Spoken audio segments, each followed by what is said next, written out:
Қайырлы күн достар, арнаға қош келдіңіздер. Сіздермен Толқын. Мен бүгін сіздермен өте ащы, дәмді салаттардың бірі кәрішек капуста салатының рецептімен бөлісемін. Құрамындағы заттардың барлығы үйден табылады. Күн суықта өте өтімді салаттардың бірі. Дәл менің рецептім бойынша жасап көруге кеңес беремін. Видеоны соңына дейін қарап, арнаға тіркеліп, қолдау көрсетіп кетуді ұмытпаңыздар.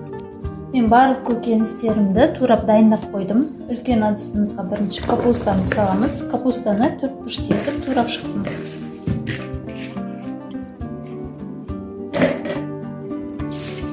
Оның үстінен бір сәбізімізді саламыз. Оны да үкіштен өткізіп алдым.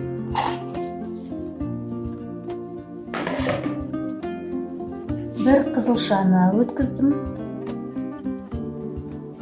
Енді осының үстінен ас көктерімізді турап шығамыз. Көк пиязымыздан бастаймыз.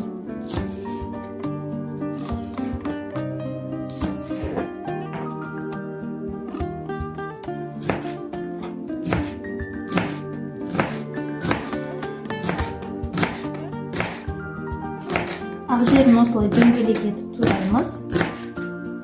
Енді көк пияз жағын ұзынша етіп турап шығамыз.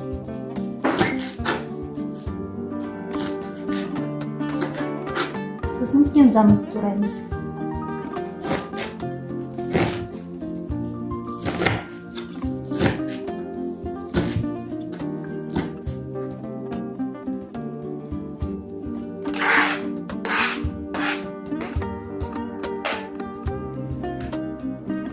Екі тісше сарымсағымызды ұсақ етіп турап шығамыз. 2 шай қасықтай тұз саламыз. 1 шай қасық толтырып паприка саламыз. Шай қасықтың ұшымен ащы қызылбұрыш саламыз. 1 шай қасық толтырып кориандр саламыз.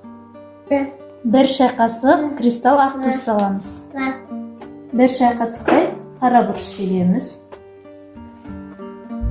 1 ас қасық соя соусын қосамыз. Қатты қызып тұрған сұйық майды чесноктың үстіне құямыз. 1 шай қасық уксус саламыз. Енді осыны жақсылап қолыңызбен мыжып араластырамыз.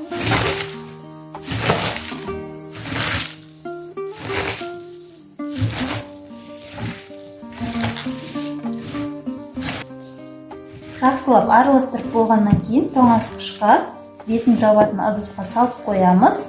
3-4 сағат тұзы сіңгеннен кейін алып дастарханға ұсына беруімізге болады. Осымен достар, біздің салат дайын, өте керемет, дәмді болып шықты және оңай жасалды. Сіздер осы салатты ұнатасыздар ма және қандай рецепт бойынша жасайсыздар? Пікірге бөлісіп кетсеңіздер болады. Мен міндетті түрде оқимын. Және алдағы уақытта менен қандай рецепттер күтесіздер? Салаттың түрлері немесе десерттің түрлері, торттар, немесе самса сияқты қандай тәттілерді күтесіздер? Пікірге қалдырып кетсеңіздер болады. Мен алдағы уақытта сіздердің пікірлеріңіз бойынша барлығын оқып шығып, жаңа рецепттер салатын боламын. Мен арнама тіркеліп, қолдау көрсетіп кетіңіздер және достарыңызбен бөлісіп қоюды ұмытпаңыздар. Сау сәлеметте болыңыздар.